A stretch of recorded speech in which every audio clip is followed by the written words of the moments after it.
Good morning, everyone. Welcome to Culture Hour here on Mountain Stream TV. My name is Thomas Crowe, and this morning our special guest is Michael Revere, who, as luck would have it, lives just right down the road from us here in Dillsboro, not too far from the station. So he didn't have far to come to visit us this morning and have a little chat. So we're going to spend the next hour or so talking about Michael's life and about his work. Michael is a poet.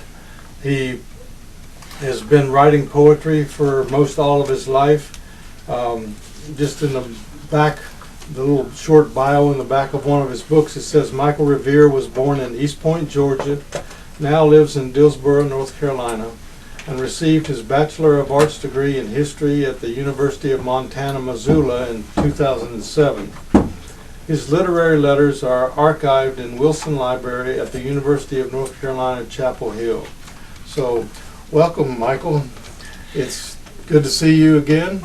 I'm glad to be here. You know, I know you've just moved into some new living quarters here in Dillsboro and are liking it, and I thought this would be a good opportunity to get you in here and have a little chat. So, welcome. I'm happy to be here, Thomas. Okay.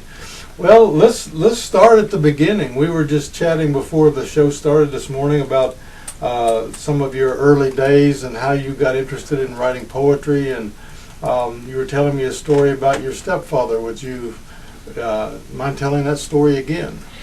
My mother married a wonderful man when I was 9 years old, and he had a degree in history from Western Carolina, and he read Edgar Allan Poe to me one day, and I said, well, goodness gracious, when I grow up I want to be a poet.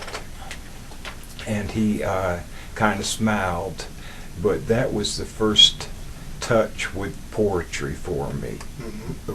And he was a very good man that got me going with my first poems. I want to go to the first poem, and let's see what before I do that, I had a captain, and his name was Captain Prickhard, and the veterans called him, they had their own special name. They said Prickhard, and they really they were warehoused, and they would stand with the company maybe 2 times a day, and then they lived in their own world, and they kind of adopted me. They had a huge influence on my life. But let me get to my first poem.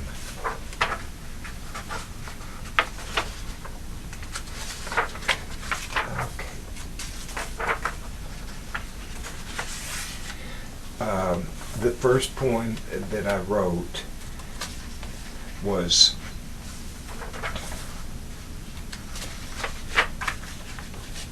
Spirit Happy.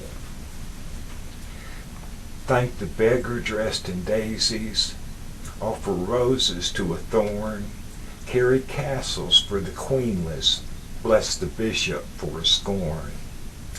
Plant sunflowers in the morning, leave wild horses by the sea, gather children lost to darkness, scorn the lizard, long last free. I'm just going to get in a little flow with some of these. Okay. Well, you've had an interesting life and an interesting background, and I wanted to touch a little bit on that. You know, what you've done over the years, where you've been and lived. I mean, I know you have a history of being a rock and roll drummer, a percussionist, and there's a whole history about that. And you've done a lot of interesting and different sorts of things in your life. Can you go back maybe and tell us a little bit about some of that? I loved rock and roll. That was very important in my life. And I got my first set of drums when I was 17. And I put on Steppenwolf's Born to Be Wild. And I played that for 3 days non-stop. And that's, I know that sounds, I was eating this form of speed. And so that's where I kind of got a jump start with it. But this is about the third poem that I wrote in that summer too. It's called Train Ride. In a train I was a-riding, headed for some place, when I looked over my shoulder and realized I was lost in space. The conductor asked for a ticket saying no trip was free, and if you're looking for somebody, you have to start with me. Well, I could not find an answer, much less a place to hide, so I jumped out of the window, sat beside the tracks, and cried. Soon another train came by, slowed up to a stop, made a point of asking if my smoke came out the top. Well, the sky was looking pretty as we rode into a hill, but when we reached the other side, everything grew cold and still. From the shadow of a dark mine walked a dinosaur and his wife. When I saw those monsters coming, I started running for my life. They snapped their tails towards me, but I grabbed one just in time. Woke up some days later at the other end of the mine. The conductor touched my shoulder. He said, "Son, you're everywhere. Why don't you just stop and we will settle this affair?" I was shaking like a coward, screaming, "Just let me be," when he lifted off his face mask and turned out to be me. That's a good one. One of the things about your poetry that I've recognized over the years, having known you, we've been friends for a long time now, and is that a lot of your poetry rhymes, which is not commonplace in today's canon and what's popular and everything. But we were talking earlier, and you were telling me how the rock and roll influence, the lyrics of rock and roll, really influenced your poetry. Is that way it works? If anybody thinks that a poem can't rhyme, they need to go back to where they came from and be rearranged in their brain. That's almost ludicrous to me. Yeah. But again, though, that is the influence of the music, and but because a lot of your poems are like song lyrics. I mean, well, they could be, and they probably are, or have been, I would guess. Yes. Yeah. And that's a 2-for-1. Right. And also too, to memorize. It's easier to memorize something with a rhyme scheme as opposed to open verse. Right, because you're known for your memorization of your poems.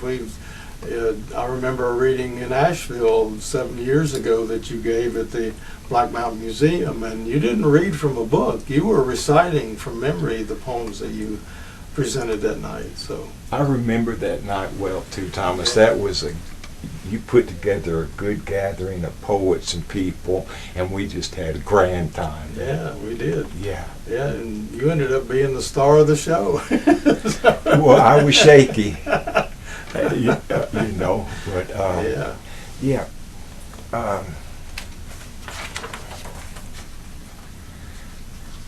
Okay, these are the first 2 poems I wrote, and Polly was my girlfriend, and again, these early poems were really influenced by LSD.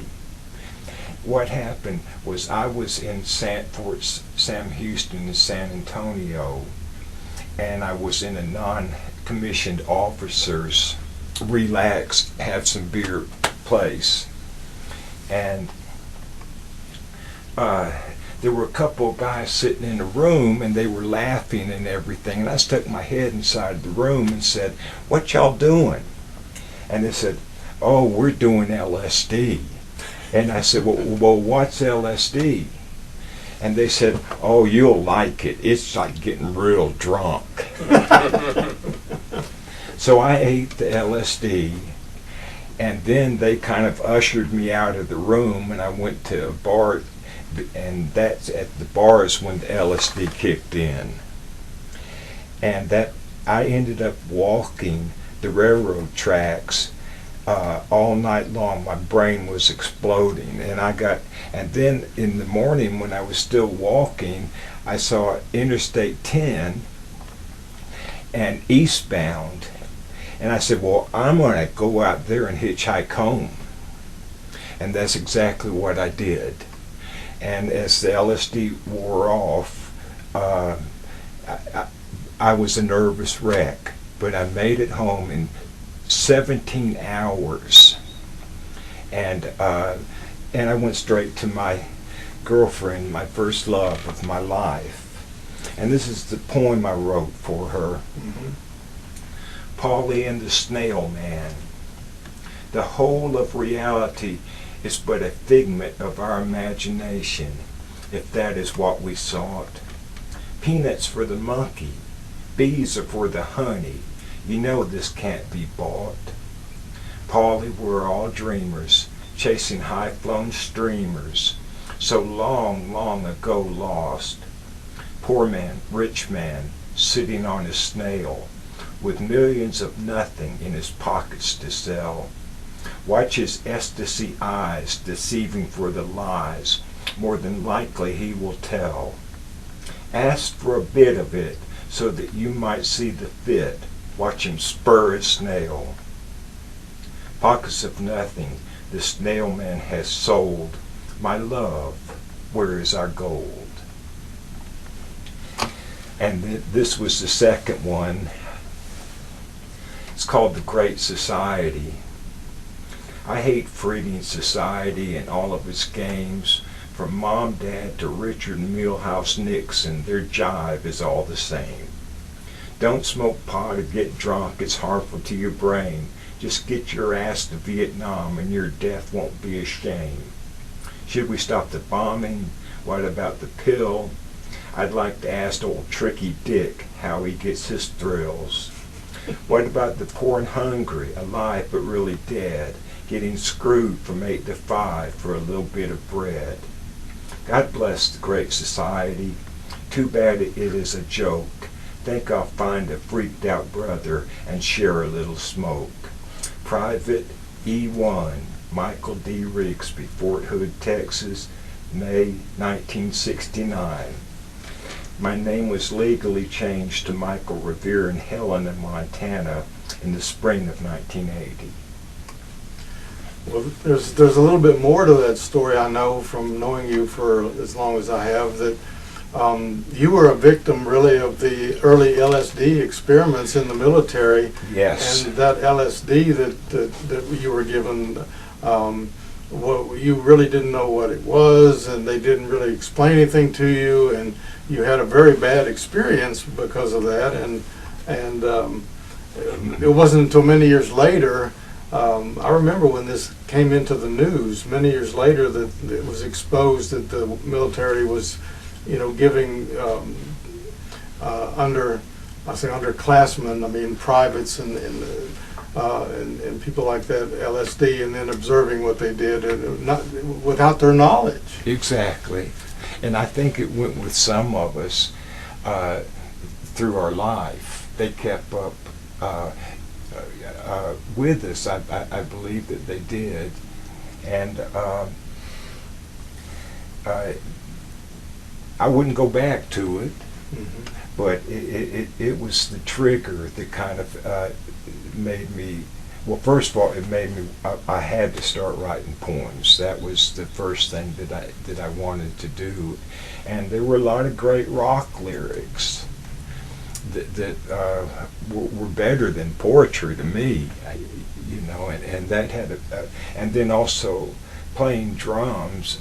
I got my first set of drums when I was 14 years old. I worked in the kitchen washing dishes all summer, and when the summer ended, I bought my first set of drums.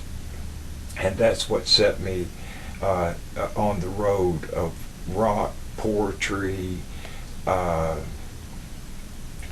the things that I held dear to my life. Right. And those were the beginnings of of it. Right. I'm curious too. I mean, you were born in Georgia, but a lot of your history's since then, really. I mean, you've lived on the West Coast, you lived in the middle of the country, but now you're back in the Appalachians, and you have a real history here too that goes back a long way. Yes. Could you tell us something about that? I was raised in several states, but when we moved to the mountains of North Carolina, that was where we finally stayed somewhere for 3 or 4 years. And I fell in love with the mountains. And my good stepfather got a job at a Job Corps center, so we moved right to Brevard. But in the course of my lifetime, I've hitchhiked across America 20 times. One out, 2 back, so it was 10 trips. And where I got that was Jack Kerouac. I read On the Road, and it was the first thing that reinforced, get out on the road, see it, be it. Neil Cassidy. And so that was played a huge influence in my life. But this is how I can kind of put it in essence. I was caught stealing an ironing board from a Winn-Dixie store and spent my first night behind bars. I wanted to look sharp for my girlfriend by wearing iron shirts to school. I pleaded guilty to a misdemeanor charge and was sentenced to 6 months in jail. The judge suspended this sentence for 1 year on probation. I was accused of breaking my probation and was given the choice of serving jail time or joining the United States Army. I was inducted into the United States Army on November 3, 1968, 2 p.m. I can remember it just like it was yesterday. So you got into the Army by stealing an ironing board? Yes. That's kind of hard to smuggle an ironing board out of a store. Well, we rode around Brevard, and they didn't have beer you could buy in the store. It was a dry county. So we had our favorite bootlegger that we would all go to. Mm-hmm. And that's where I started drinking, and it was a big deal for me. But let me stick to the script here a little bit, and, so I don't meander off to nowhere. This poem's called Spirit Happy. Actually, I took the rhythm of the Rolling Stone songs, and I would take their words out, but use their rhythm to write with. Spirit Happy. Thank the beggar dressed in daisies, offer roses to a thorn, carry castles for the queenless, bless the bishop for his scorn. Plant sunflowers in the morning, leave wild horses by the sea, gather children lost to darkness, scoring the lizard, long last free. Teachers can't remember what their students learned, only what they taught. Come on. These poems were all written between like 1969 to 1975, and that's how I kind of put them in. Right, and you're reading from a book called Appalachian Roots. Do you want to talk to us a little bit about how that book came about and what that means and what's included in there? Dave Waldrop, he's a local poet, and he wanted to publish a book of his poetry. So I worked with him over a long length of time and helped him put together a good collection of poetry, I thought. Mm-hmm. And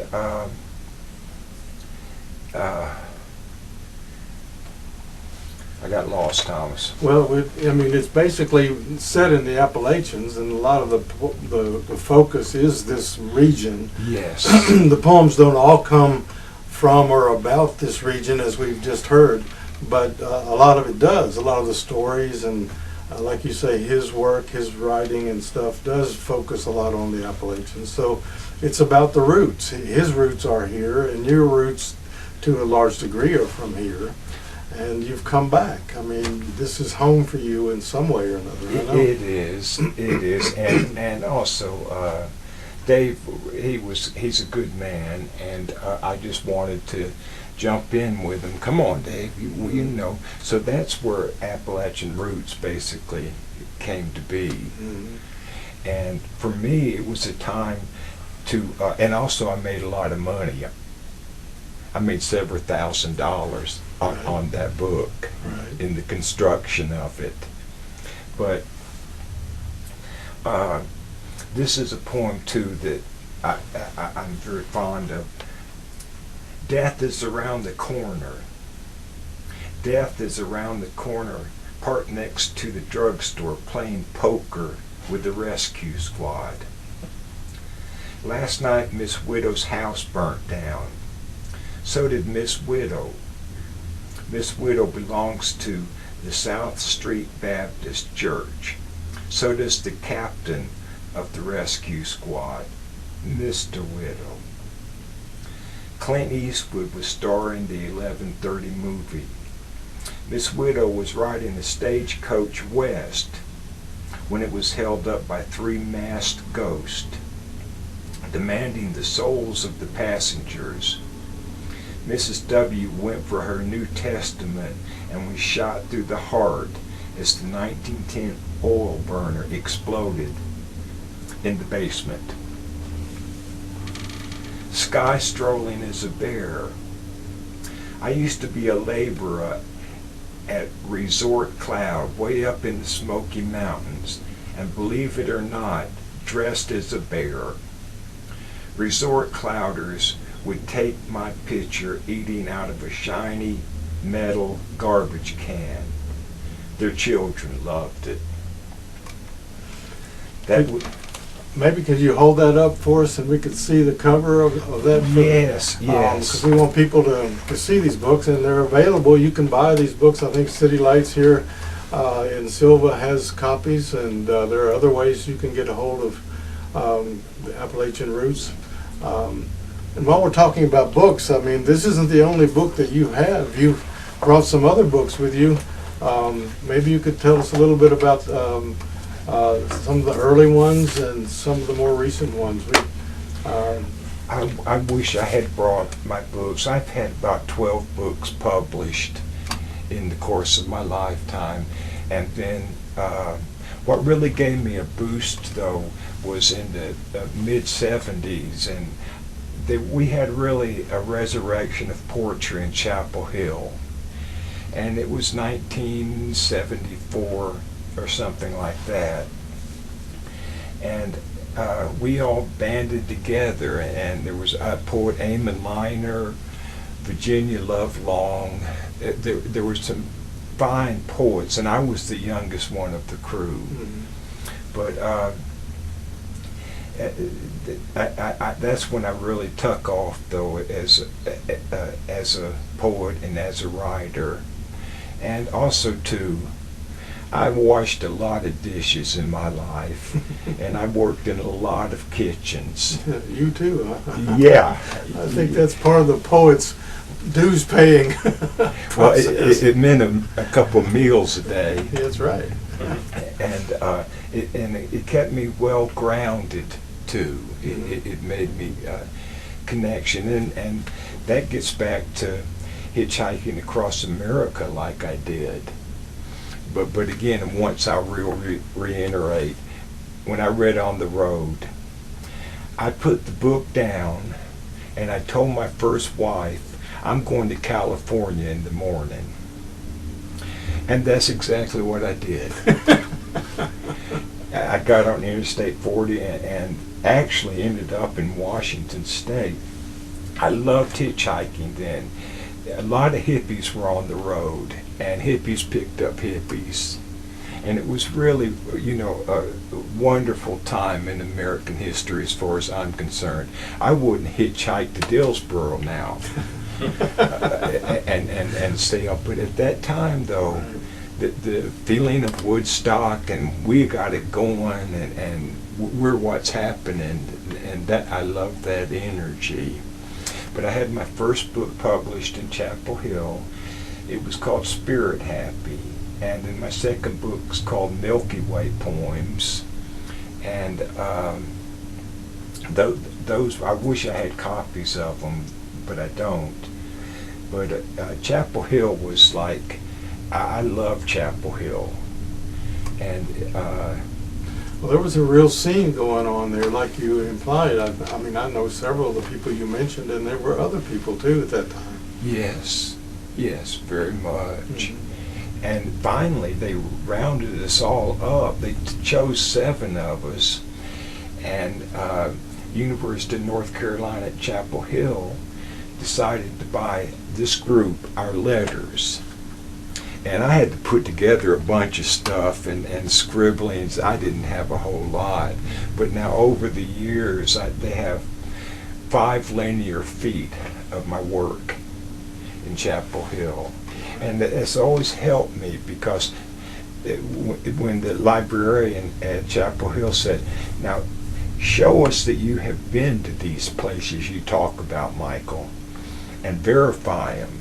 And so that's when I started writing letters and getting a handful of them and then send them to the university. And that really gave me kind of a boost. Right, so there's a whole archive of your work now in the Special Collections Library at Chapel Hill. Yes. And people need to know about this because you can access the information online, and you can go there if you're in the neighborhood and actually sit down with Michael's work. So that's important, and it's important for history for that to be saved and protected. Yes. I ran parallel with academics. I loved them and I hated them. but they really did influence me too. But let me go to a couple more poems in that era. God walk, footsteps in space, directing the movement of motion with a leash made of time. Moonlight, got drunk on the pier last night and asked the sea to fight. She just waved at me and rolled on by. I screamed at the moon, said, can't you make her stay put long enough to catch a punch? She just smiled all the brighter and showed me the way home. Me. Last night I was a hit-and-run victim of a bad dream. The only thing I remember is the driver. I would much rather meet a poet on the run than a poet in residence. Chapel Hill, North Carolina, 1974. His wife was a dartboard. After work, the framing crew gets together in the rear booth of Harry's Bar and builds castles. Dandelions tell no lies. I love flowers. They have nothing to say, but can hear whales whispering for help 3,000 miles away. We are stars and we are human beings, but when we fall, it is forever, not into a dirt hole. Try covering the universe with 6 feet of dirt. Water and bone. The old man refusing to abandon his lifelong home and his parents' lifelong home hides in the root cellar and drowns as TVA floods the mountain valley. So the flatland cities will have plenty of power for their TVs and air conditioners. I've noticed too over the years, I mean, your poems, not always, because you do also write long poems. There's a couple examples that I can think of offhand, but your poems tend to get shorter or smaller and smaller, to the point where you can maybe even say that you're these days you're writing more like haiku than anything else. Western high cuckoos. Right. That's how I feel about it. Partly, I'm fighting a battle with dementia, so that keeps it kind of short and sweet. But I can still write. I feel blessed where I live. It's a wonderful place, and it's an apartment complex, and they have a deck on the outside, and all you see is a beautiful mountain as you're sitting there in the morning having my coffee, and that usually is where I get the one or two first lines. And then it's through the daytime that if anything else really hits me, that I'll go ahead and work in on it, at that day. Right. I'm curious too, what would you say is at the center of your poetic vision? What, is the thing that really embraces you, or you embrace, and that grounds you in terms of maybe a higher consciousness or something like that? Do you have anything like that you think of? Well, Thomas, Jesus is my hero. Okay. And he I really feel that I've actually witnessed some miracles. I think me being alive was one of those miracles. I mean, when I decided to quit drinking in Chapel Hill, they gave me Valium. And they said, you can't overdose on this. I ate the whole bottle. I caught the apartment on fire, and I was laying on the floor, and all of a sudden I heard this voice saying, "Wake up, Michael, wake up." I don't want to. I woke up, and I ran in and threw the mattress in the bathtub, and the bathtub caught fire. It was plastic or not plastic, but something of that nature. But there, of course, there are greater powers that we don't see, and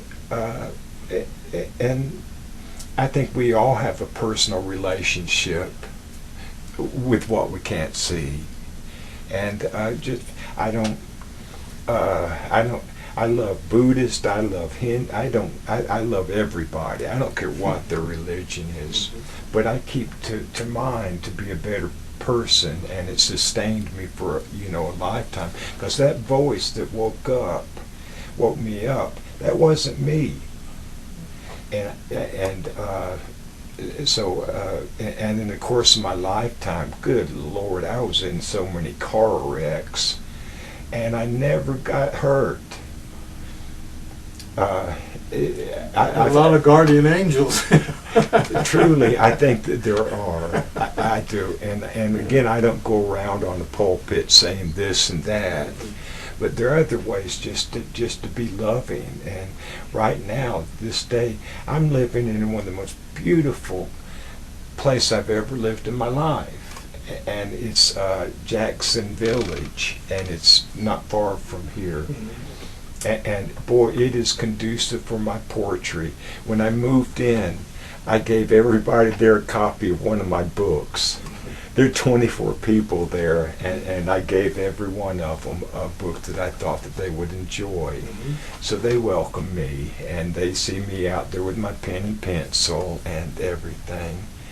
And so I'm... So who are some of your literary heroes? We all have influences through the years, and I'm just wondering who maybe you would cite as some of your literary heroes. Kerouac. Lawrence Ferlinghetti, John Beecher, Harriet Beecher Stowe's son, and he was blacklisted in the 50s. But he came to a college when I was going in West Virginia, and he showed up there.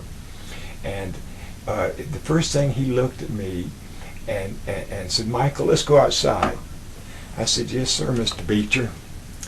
And we got outside, and he looked me straight in the eye, and he said, "If you don't quit drinking, you're going to be dead in a year."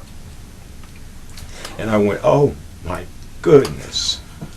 So I went from 195 pounds to 154 pounds in 9 months.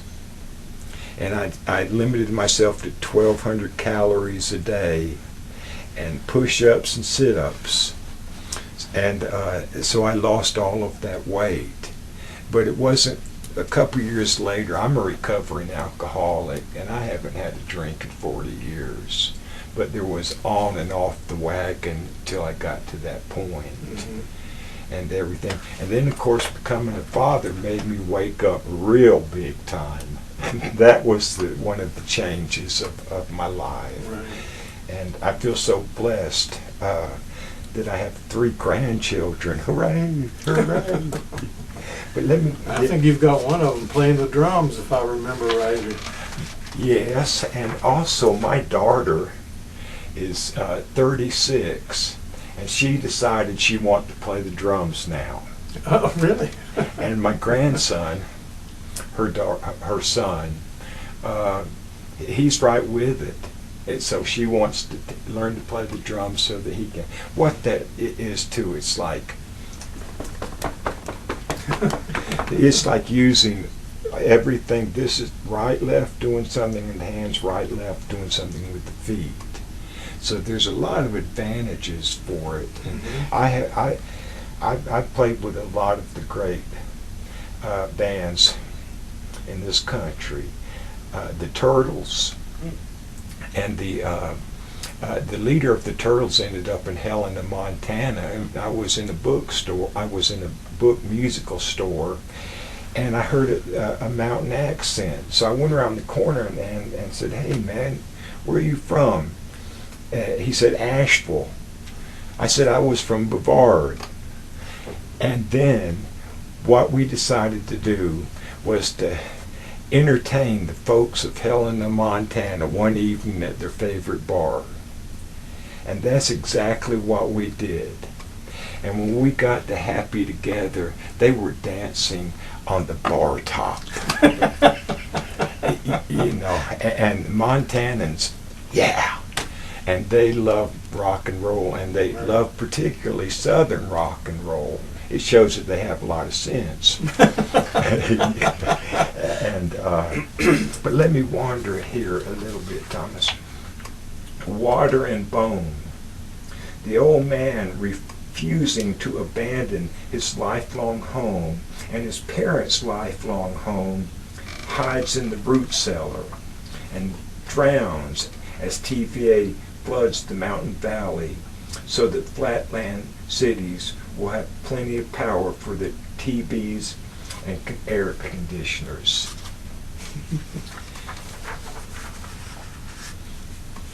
This is another rhyme scheme. I can't understand how somebody can say poetry can't rhyme.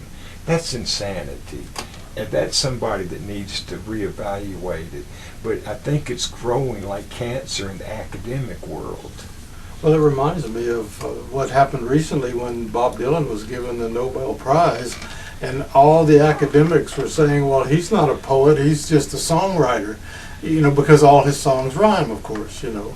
So, I mean, that changed the horizon for everybody and made them pay attention to what you're saying. Yeah, Bob Dylan. Yeah.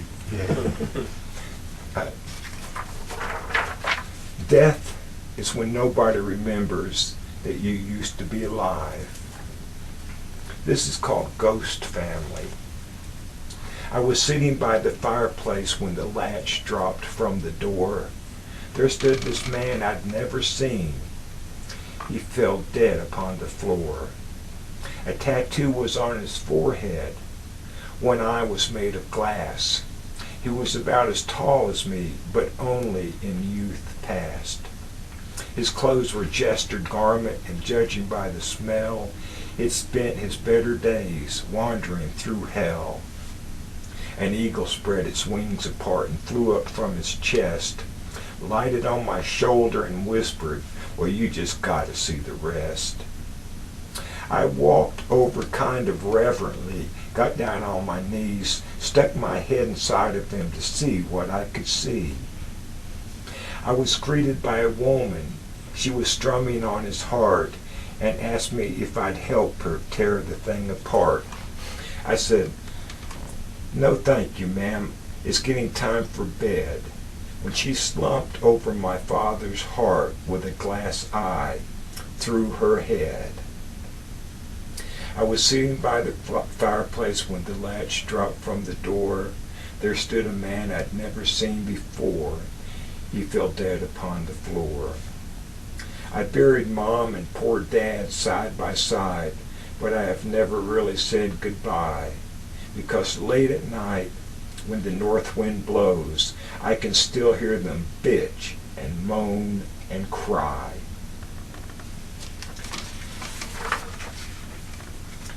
Critic's Choice. Two of my poems formed an identical pair of beautiful breasts. An art critic came along, sucked one of them bone dry, then told me the other weren't no good. This is a poem that John Beecher wrote. Again, I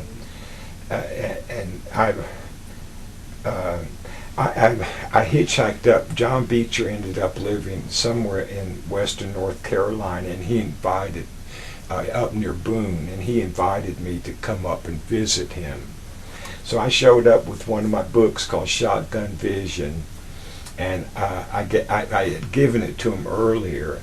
So when I said, "Well, Mr. Beecher, what do you think of my book?" And he said, "There's one poem in there I like." So okay. Well, this is the poem that I wrote, and John Beecher, again, he's one of those people that just influenced me so much. Carolina hog slaughter. Charlie hit the hog with a .22 long, an inch below the left eye. The animal went down on its front knees, then flopped over on its side like a plastic garbage bag filled with water. Charlie jumped the fence, butcher knife in hand, and stabbed the hog dead center in the heart. Blood spurted out, at least 1.5 feet. Some of the hogs came over, sniffing the dying animal, then started eating blood. Charlie smiled, and we all commented on what a clean job he had done on the animal. Well, that's a hog slaughtering poem if I ever heard one. There's a new barbecue place over in Maggie Valley that just opened, and boy, they've got some really good barbecue.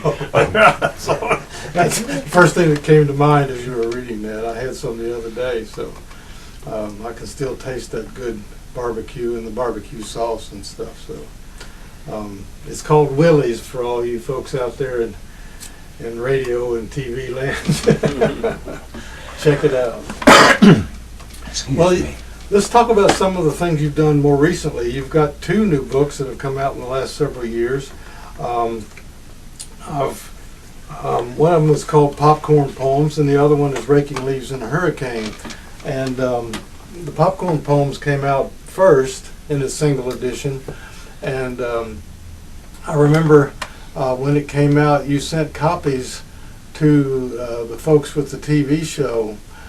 Tell us a little bit about that and your experience with the folks down there in, I believe, in Texas. The show, a very popular television show about Appalachian, kind of backwoods, rough and tough, good old boys. That probably was in Waco, Texas. Again, that was mid '70s. Again, but I've uh, I've been writing poetry since I was 17.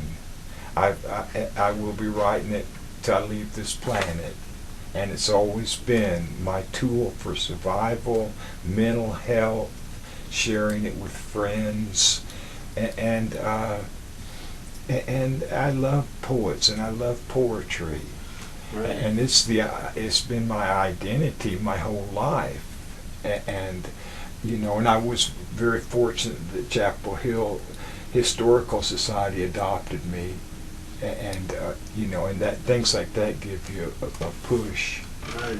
going in the right direction. And so you've been writing these shorter poems, like you mentioned a little while ago, sitting there on the porch there at your new place, for instance, and popcorn poems are these really short little poems for the most part, and then Raking Leaves in a Hurricane is an extension of that, and your more recent book is titled Raking Leaves in a Hurricane, and here's the cover for that one. And what you've done there is you've compiled the poems from Popcorn Poems and Raking Leaves in a Hurricane into a single collection, and that's what this book is. And I encourage everyone here locally to go to City Lights Books and get a copy. So tell me a little bit about your process of these short poems and how that started for you and what you've been doing the last several years with those. Western High Cuckoos, 3 and 4 lines, and condense it. Give it something that when someone reads it, they go, bam. And I know when that bam comes when I'm writing it, Mm-hmm. and then I'll test it out on people around me. But that's just dealing with essence. And again, my attitude too is if you can say it in 3 lines, say it. Don't spend 10 or 15 working up to something. Just lay it out. Mm-hmm. And hit them with it.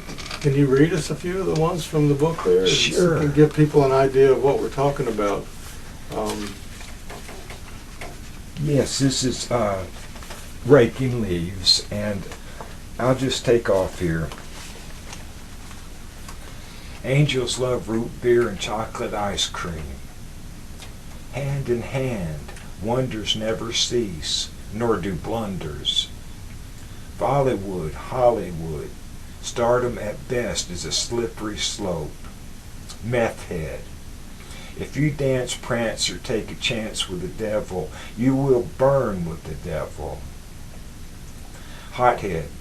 Madness will catch up with its creator and owner. Imagination can be a preview of life's coming attractions. We shall gather at the feeder. Best neighbors we have dress in feathers and sing sweet tunes. Our Father in heaven, every human being on earth is my brother or my sister.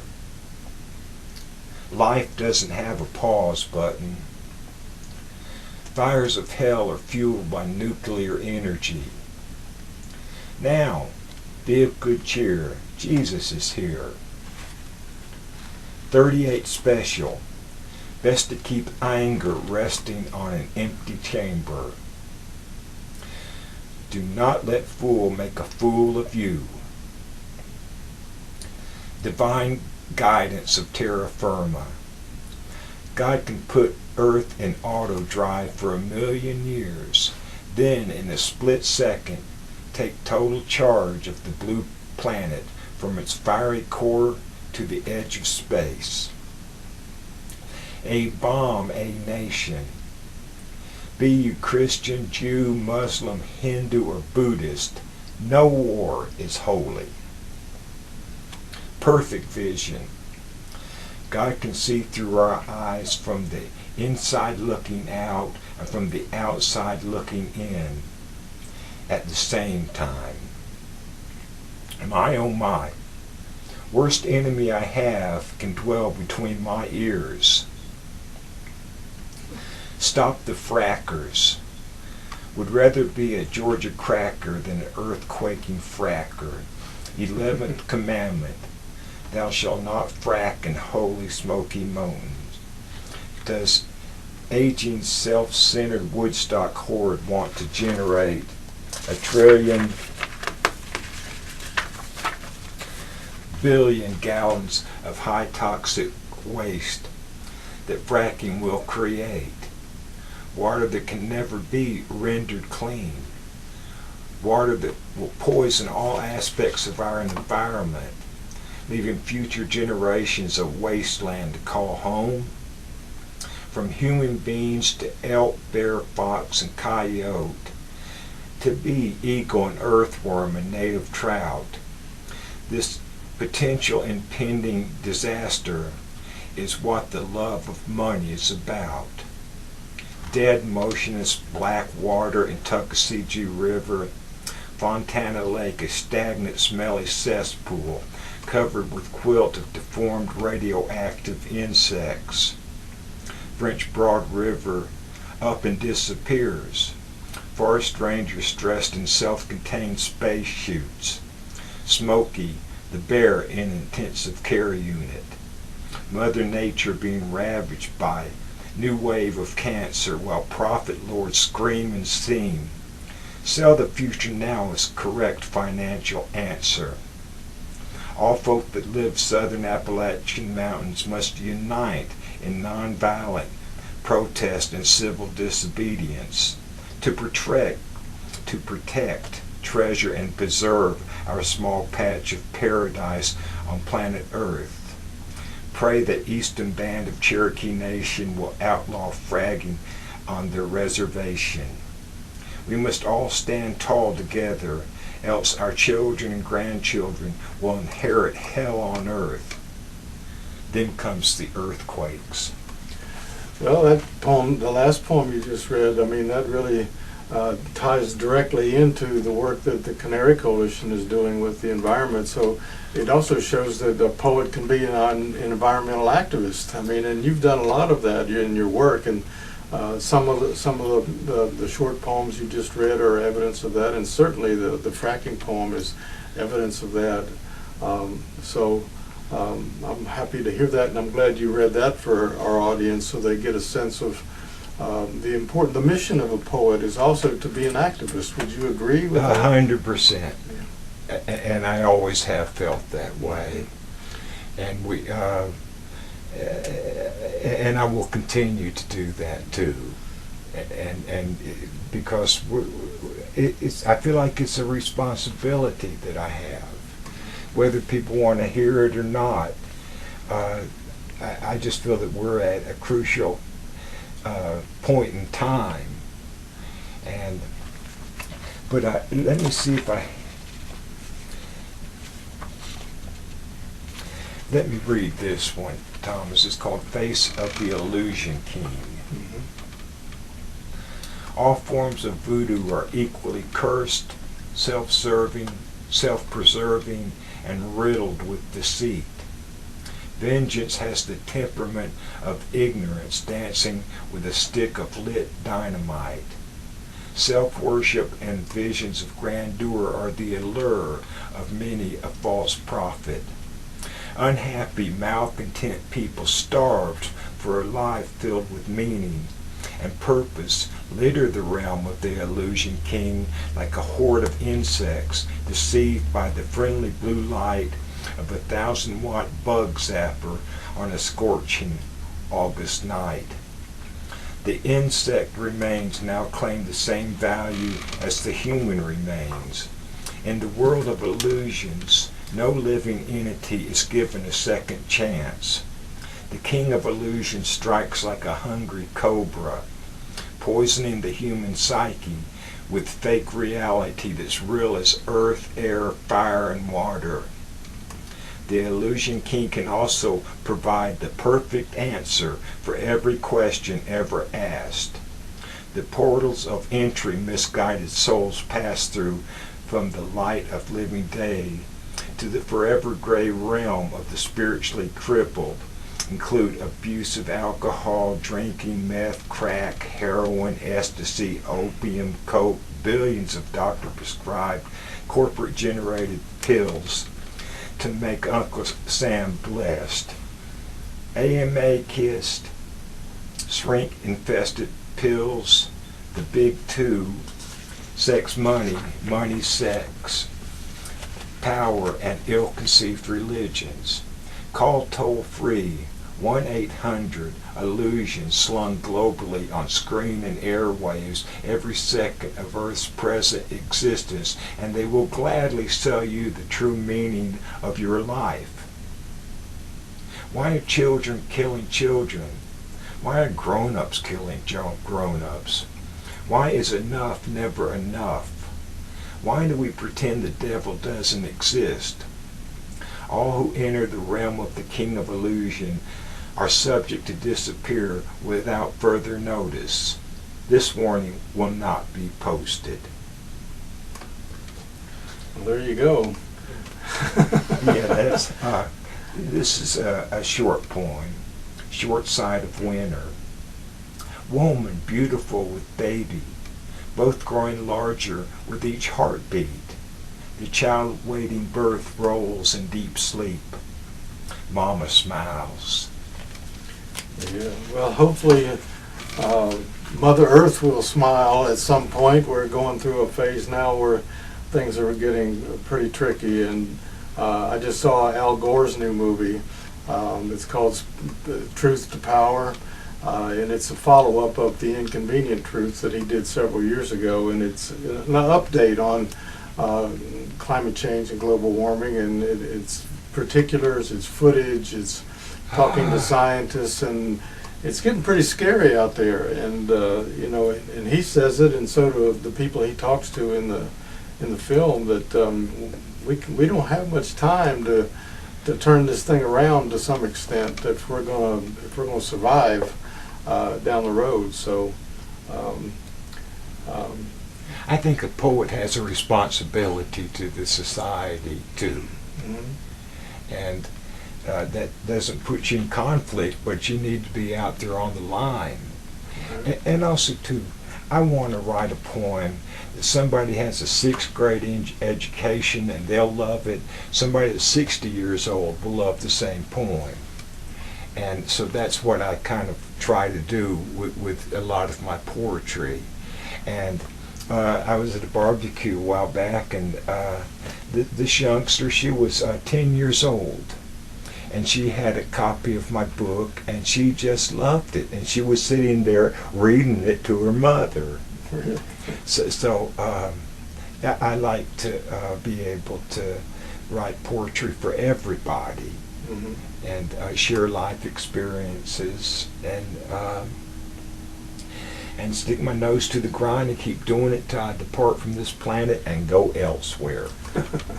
Well, that's one of the reasons that I wanted you to come in and talk to us and talk to me and talk to everyone watching, so they would get to know you and get to know your work. And because in my mind, Michael, you're a special poet. You're one of the few people I know that has a center of gravity that is pure and committed in a spiritual way.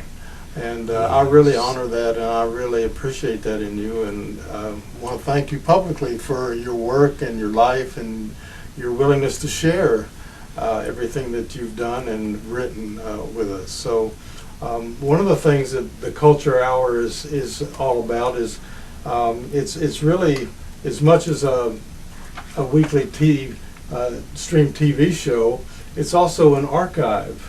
And that's one of the focuses that I'm trying to bring to the show, is inviting guests that have something to say that are important for various reasons, as well as to expose others to their creativity and the work that they do in a creative vein. So I want to thank you for your life and work and for coming in and talking to us, and hopefully people that are watching will be interested too, and seek out some of your work and come see you over Yes. there in Dillsboro in your new place. And, Yes. unfortunately, our hour has come to a close, but maybe we can do this again sometime and have some more fun and let people hear more of your work and keep doing what you're doing, you know. Thank you for having me here, Thomas, and you have you've had a great effect on my poetry too. And I just feel, you know, I'm just so glad you're my friend. And I got all your books on my shelf next to my books too.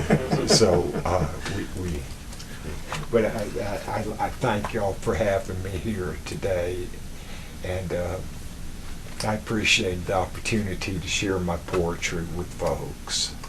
Right. Well, like they say here in the mountains, y'all come back now here. Yeah. And we'll see you again next time on the Culture Hour. Thank you for being with us, and come back again into the woods.